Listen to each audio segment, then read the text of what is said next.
Put your hands together one time. I want you to get together. I want you to get together. Hello everyone and welcome to episode 9 of the NEPHILIM Look Like Clowns series. Now if you're new to the channel, this is an ongoing series. Here's a link to the playlist you can see on my channel. I'll leave a link below. For my new subscribers, this is a series I've been doing it began 8 months ago. And it relates to some extracurricular knowledge which you may not be privy to, involving the Nephilim giants of the biblical past. Now, the giants were the offspring of fallen angels mating with human women, which we believe now were on Cain's side of the lineage of Adam, not Seth's. However, there became a point where all flesh had become corrupted due to the presence of these giants on the earth, along with fallen angels manipulating the gene pool of human beings. Noah and his family were the only human beings left. So God sent a flood to wipe out the corrupt flesh that was on the earth, and that phrase will become relevant by the end of this video. So mankind could start again. Some essences of the Nephilim gene did survive the flood, it seems, as there are corroborating flood stories, like the Epic of Gilgamesh in India, I believe, which shows a Nephilim giant striving to survive the flood in a boat. Now, onto this, I believe I've come across some kind of clue as to what these giants may have actually looked like. And I think the modern day clown, which we have come to know today, like your Ronald McDonald as a generic example, is a caricature of the Nephilim giants of the past, because they are understood to have white skin, wild red hair, and were cannibals, so perhaps they had a red nose and blood around their mouth, not dissimilar from the modern day clown which entertains our children today. Rolling with this theory, I've gone through many examples which you should look back on here to catch up. But today, I'm going to bring you a bit more of an insight to where do these things live now?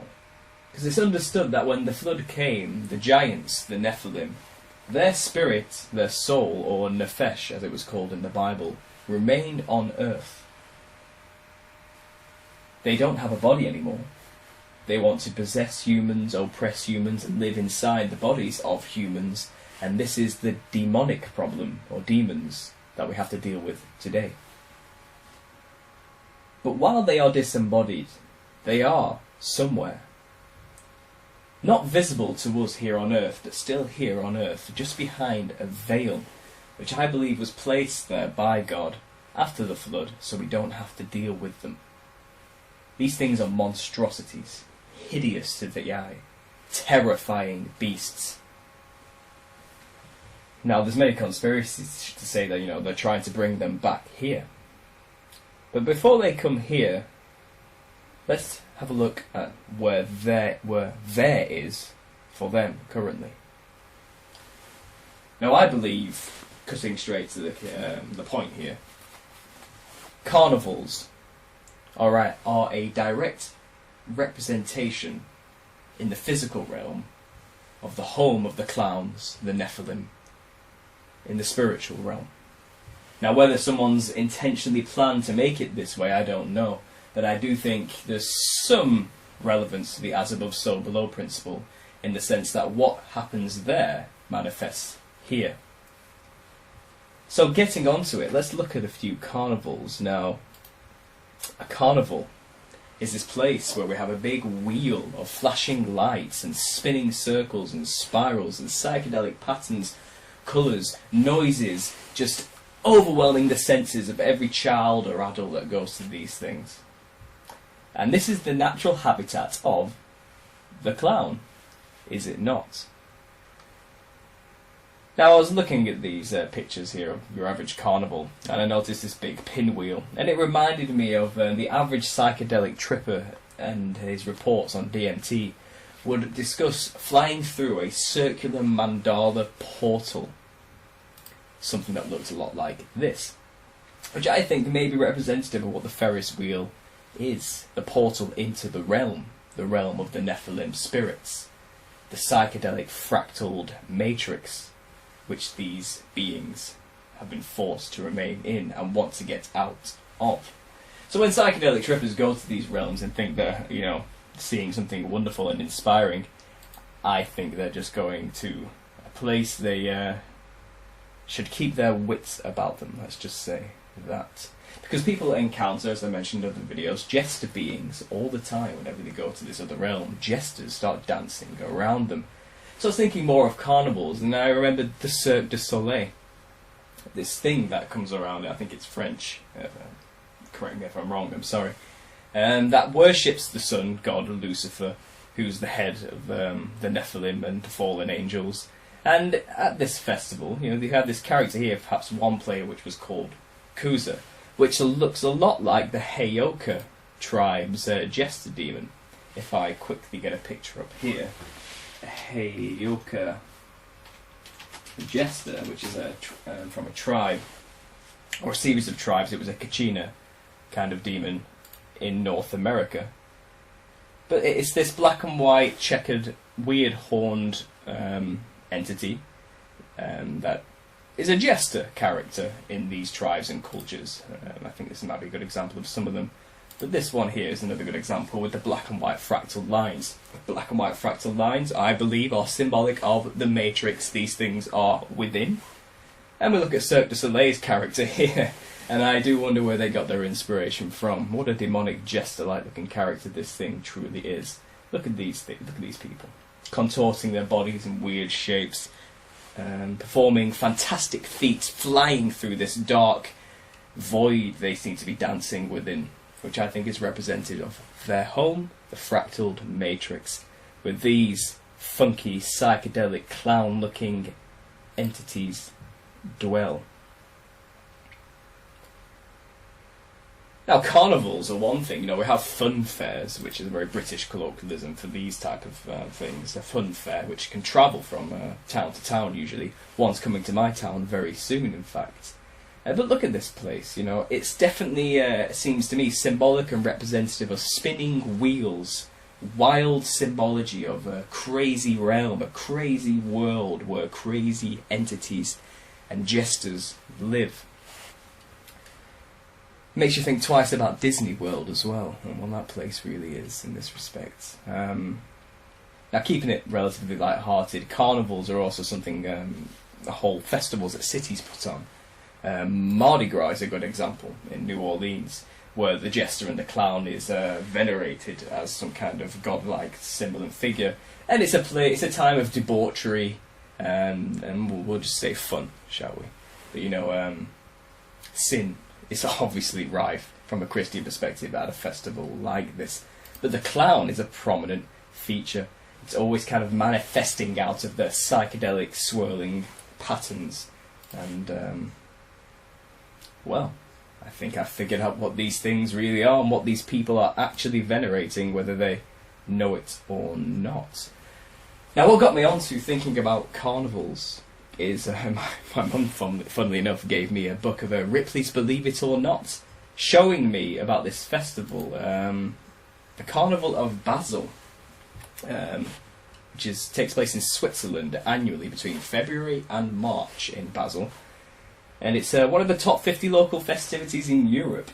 Now, what these people do is, about 4 in the morning, dress up in these epic costumes they create of, surprise, surprise, what look to me like jester, Nephilim, clown, demons.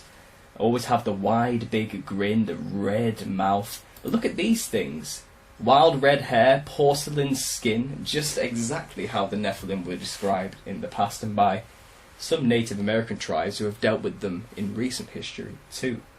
But these masks these people in Switzerland create are huge, and they always have white skin, and accentuate the features and make the head look big like a giant. And they look terrifying and absurd.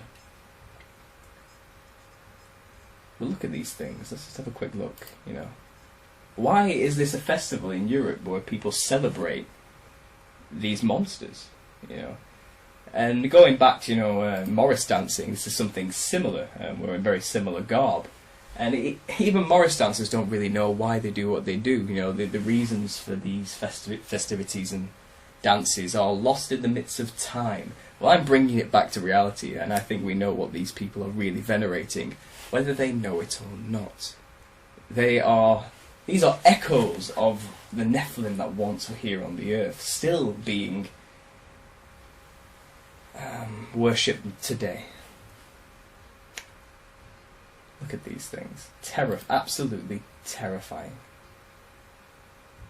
Now I get, this is just a bit of fun to the locals. Don't get me wrong, I'll put this down fully, but when you know about the Nephilim, and what I've been revealing in this series, this is damning. This truly is the big red nose, angry looking mouth, the fractal multicoloured clothing, because they're in the fractal matrix. Now, carnival, if we break down the root word of carnival, it's from caro or carn, which means flesh, and levere, which is to put away. Now, to put away the flesh, or a time of merrymaking before Lent, it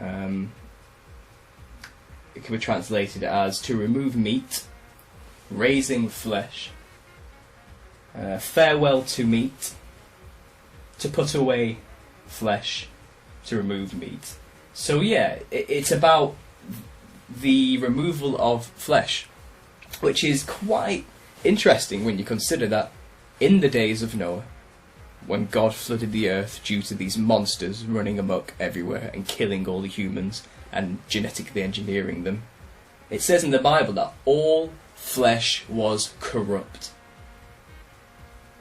All flesh was put away. And this carnival, which represents just that, they all seem to be a veneration of the very things that caused the flood to begin with. The very things that corrupted all the flesh, that had the flesh put away. The Nephilim at the carnival. Just to top it all up nicely there. I want to keep this video quite short, so I'll end it there. So again, carnivals, fun fairs, the home of the clown, the home of the Nephilim, representative of the fractal matrix they are living in, perhaps a physical manifestation of this spiritual concept on the earth, in which human beings, knowingly or unknowingly, still venerate them at these temples, we'll call them, these worship sites, these grounds for the Nephilim themselves. Perhaps a place as well where they can manifest more freely in the characters dressing up as them. Who knows? The spiritual world is a very complex thing, but let's not be deceived. Thanks for listening, guys. I'll try and bring more to you on this subject soon, anything I can find. I'm trying to do more drawings of the Nephilim, which I'll bring to you soon as well. Before I end, it might be worth just adding on, I have opened up a Patreon account now. If you want to donate and help support this channel, please feel free. If not, I'll still bring you the content either way. But there are a few offers here you can read down the side. I'll leave the links below. Thanks for listening, guys. I appreciate it, and God bless. Put your hands together one time. I want you to get together. I want you to get together.